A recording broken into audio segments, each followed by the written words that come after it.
हरे कृष्णा। एक भजन सुनते हैं और उसके बाद हम कथा की ओर आगे बढ़ते हैं।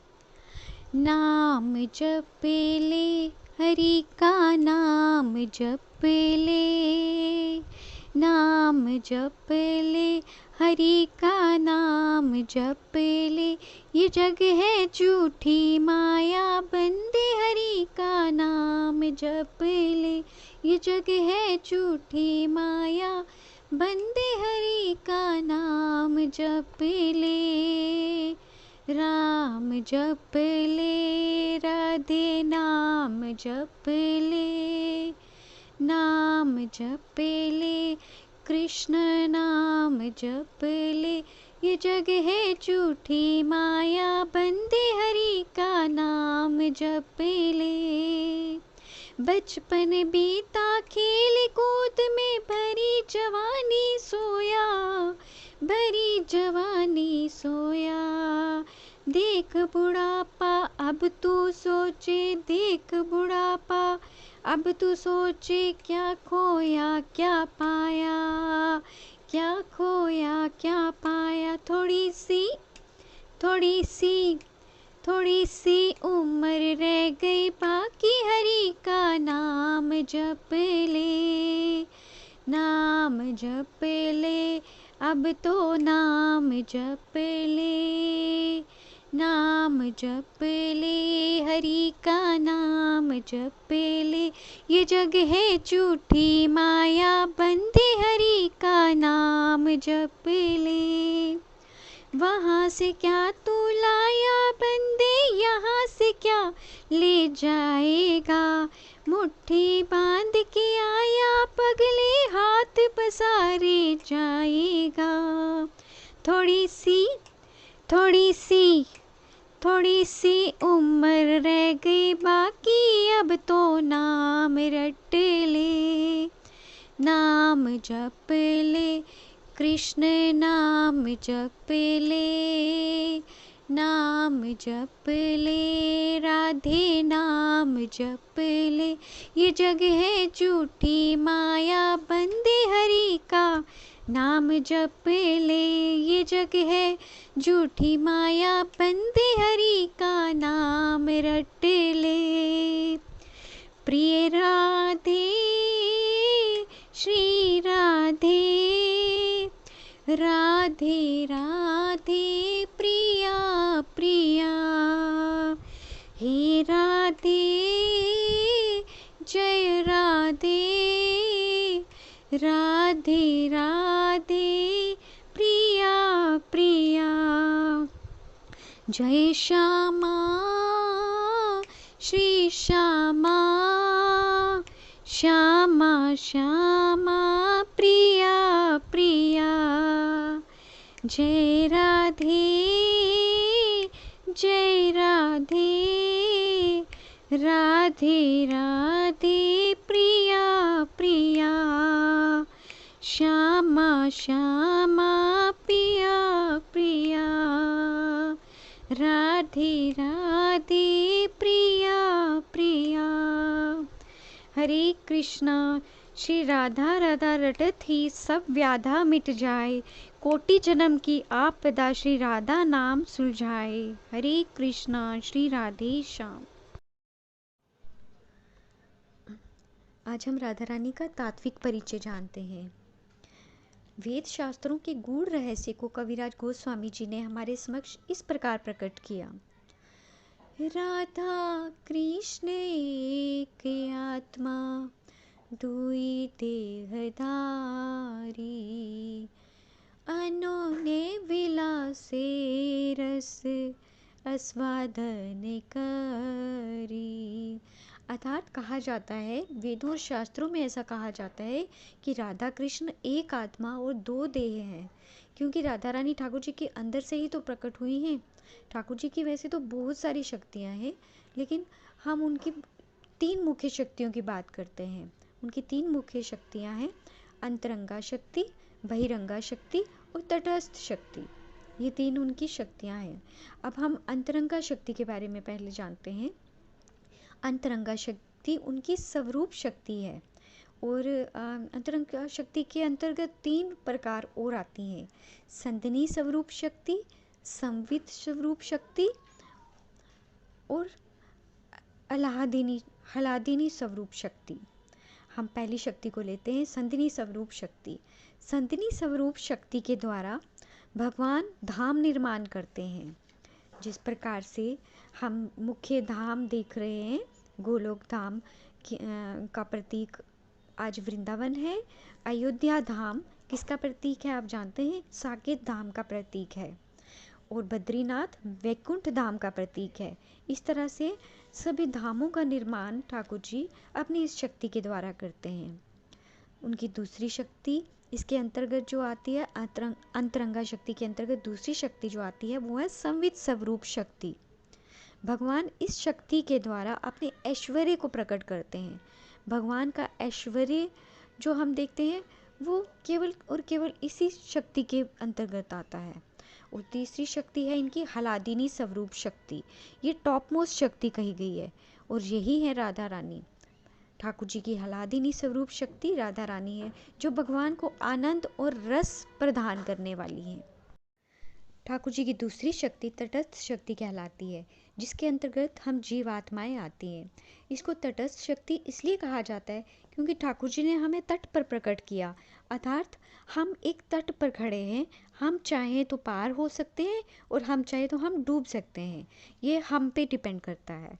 इसको तटस्थ इसलिए भी कहा जाता है क्योंकि भगवान तटस्थ रूप से हमारे अंदर विद्यमान रहते हैं, सबके हृदय में विद्यमान रहते हैं। जिस प्रकार से एक उदाहरण देके आपको समझाती हूँ। जिस तरह से कहा जाता है कि हम जैसे साक्षी रूप से दो पक्षी हैं, एक पक्षी फल खा रहा है, पेड़ पे बैठा हुआ फल खा रहा है, उसमें व्यस्त है, और दूसरा पक्षी साक्षी रूप से उसको देख रहा है। लेकिन जो फल खा रहा है उसको नहीं पता कि वो उसको देख रहा है, क्योंकि वो अपने फल भोगने में व्यस्त है। उसी तरह से हम जीवात्माएं हैं और हमारे हृदय में उसी प्रकार से भगवान साक्षी रूप में बैठे हुए हैं। इसलिए इसे तटस्थ शक्ति कहा गया है। हम जीवात्माओं को भगवान की तटस्थ शक्ति कहा गया है।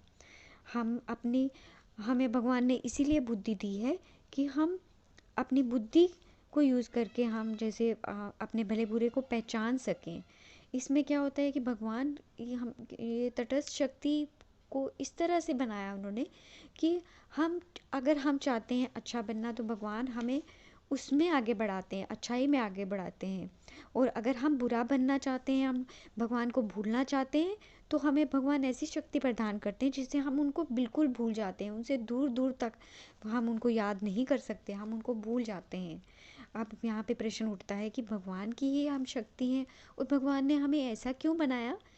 इसके लिए हम उदाहरण के तौर पे ये समझते हैं, जिस तरह से इलेक्ट्रिसिटी को लेते हैं। जैसे बिजली है, हमारे घरों में बिजली आती है, लेकिन हम उसका कैसे यूज़ करते हैं ये हम पे डिपेंड करता है।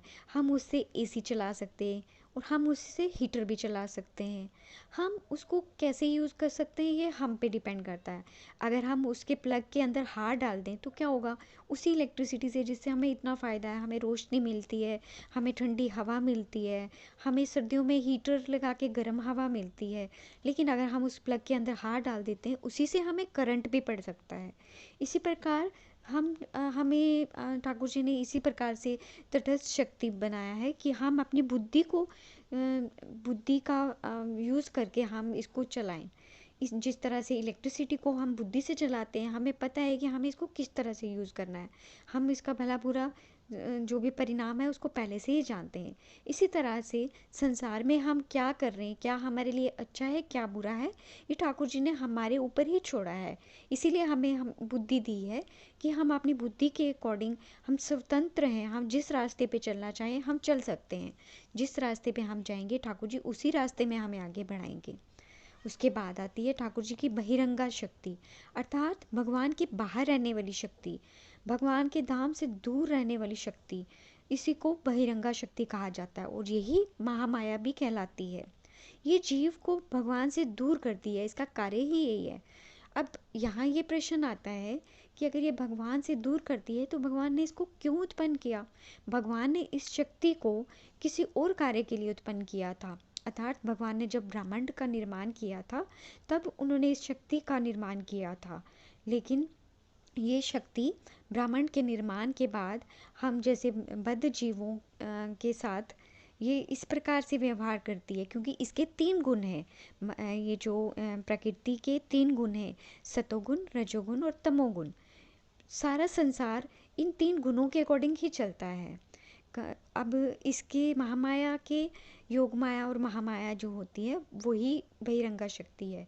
और इसके लिए कहा गया है, कबू स्वर्ग उठाए कबू नरक डुबाए, राज दंड येन नदी ते डुबाए। अर्थात ये जो बहिरंगा शक्ति है ना, ये इस प्रकार से कार्य करती है। कहा जाता है कि कभी तो जीव को ये स्वर्ग से उठा लेती है, कभी नरक में डुबा देती है। और कभी क्या होता है कि राजदंड देने के लिए नदी में डुबोती है। राजदंड क्या होता है, क्या आप जानते हैं? पुराने समय में जब राजा लोग किसी को दंड देते थे, वो किस प्रकार का दंड देते थे? वो उस व्यक्ति को जैसे सिर से पकड़ के नदी में उसका मुंह ऐसे अंदर डुबो देते थे, और जब वो उसकी सांस बिल्कुल रुकने लगती थी तब उसको बाहर कर देते थे। फिर दोबारा से वो ऐसा ही करते थे। ये उनका राजदंड कहा जाता था। और ये जो महामाया है, योग माया है ठाकुर जी की, ये भी हम जीवों के साथ यही कार्य करती है। ये भी हमसे स्वतः ये हमारे साथ ऐसा ही करती है। और ये जो हम कहते हैं ना, कोई हमसे पूछता है कि आप कैसे हो, हम कहते हैं कि मज़े में हैं। ये मज़ा क्या है वास्तव में? ये वही वही अर्थ है इसका भी, मज़े का। जिस तरह से माया देवी कंटिन्यू हमें दुख दे रही है, और कुछ देर के लिए वो दुख देना हमें बंद करती है, हमें लगता है कि हम सुखी हो गए। ये क्षणिक सुख उसी प्रकार है जिस प्रकार राजदंड जब राजा देते थे, नदी में एक व्यक्ति को बीच में डुबो दिया जाता था। जब उसकी सांस बंद होने लगती थी तब उसको नदी से बाहर निकाला जाता था, और तब वो चैन की सांस लेता था, और वो उसको आनंद का अनुभव करता था, वो उसको सुख मानता था। इसी प्रकार से हम जीवात्माएं, हम क्षणिक सुख को ही सुख मान लेते हैं, हम उसी को आनंद मान लेते हैं। लेकिन ये आनंद नहीं है, क्योंकि जो जिसने इस ब्रह्मांड का निर्माण किया वो खुद ही ऐसा कहते हैं कि दुखालयम अशाश्वतम। तो फिर यहाँ पे हम सुख की आशा कैसे रख सकते हैं? यहाँ पे सुख नहीं मिल सकता, क्योंकि हम यहाँ पे सिर्फ और सिर्फ दुख भोगने के लिए ही आए हैं, और वही हम सब भोग रहे हैं। आप देख सकते हैं कि आपके आगे पीछे भी कोई भी व्यक्ति आपको सुखी नहीं दिखेगा। और जिस तरह से कहा जाता है, कोई तन दुखी कोई मन दुखी, कोई धन बिन रहत उदास, थोड़े थोड़े सभी दुखी, सुखी केवल राम का दास। जब हम ठाकुर जी की भक्ति में लग जाते हैं, हमें इस बात का क्लियरेंस हो जाती है, हम ये बात समझ जाते हैं कि जो भी हमारे जीवन में दुख आ रहे हैं, ये हमारे खुद ही किए हुए हमारे जो कर्म हैं उन्हीं का भोग हम कर रहे हैं। क्योंकि जो जैसा फल बोता है वो वैसा ही पाता है, ऐसा कहा जाता है। और हमारे भी कितने संचित कर्म इकट्ठे हुए हैं, कितने जन्मों जन्मों के पाप कर्म इकट्ठे हुए हैं। भले ही इस जन्म में हमने कुछ ऐसा गलत ना किया हो, लेकिन हम अपने पूर्व जन्मों को नहीं जानते हैं। ये उसी प्रकार से हो गया जिस प्रकार से हम कहीं पे कोई फिल्म देखने के लिए जाते हैं, मूवी देखने के लिए जाते हैं। हम आधे से मूवी को स्टार्ट करते हैं देखना, तो क्या होता है कि हम देख रहे हैं कि हीरो को बहुत ज़्यादा मार रहा है दूसरा व्यक्ति। अब हम ये नहीं जानते हैं कि वो क्यों मार रहा है, और हम कहते हैं कि अरे ये ऐसा क्यों कर रहा है ना। हमें पता नहीं होता कि इसके पीछे की स्टोरी क्या है। ठीक वैसे ही हमारे जीवन में भी घटित हो रहा है। हमें अपने पिछले जन्मों के, पूर्व जन्मों के बारे में कुछ नहीं पता कि हमने क्या किया है।